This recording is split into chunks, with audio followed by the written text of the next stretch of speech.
Okay, so I'm going to go over the operations of a wand. In a later video we will show you how to properly connect the wand to a power washing hose and the times to do that. But right now what I'm going to do is I'm going to properly go over the operations of one. So I believe this is a 36-inch wand. It's a hot or cold power washing wand with a max PSI. I believe it's a 3500. So you got your quick coupler here that you will connect to your power washing hose. You've got your trigger gun here.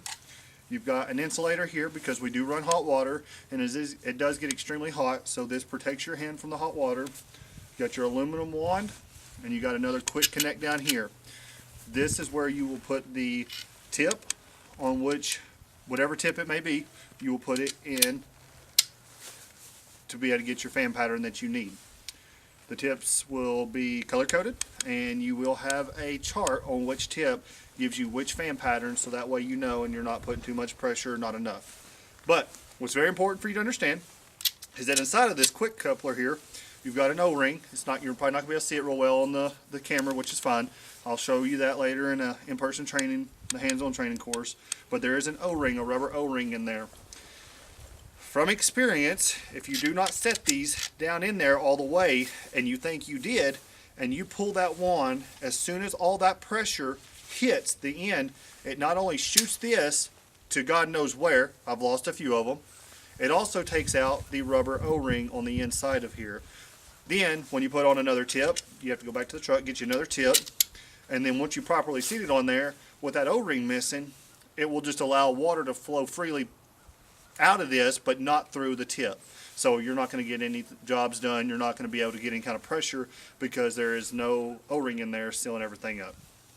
O-rings over time will go bad because of the heat and sometimes chemical that goes through there.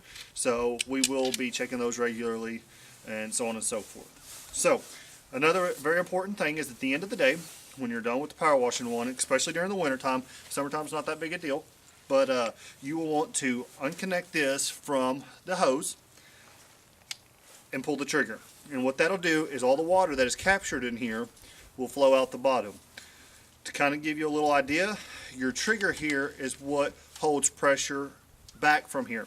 So you'll be able to change tips as long as the trigger is not depressed. Now once the trigger is depressed, all the pressure is applied out the end of the wand here. You won't be able to change tips, and it's not recommended at all to even put your hand in front of that because it can cause damage to your skin and tissue and things of that nature. So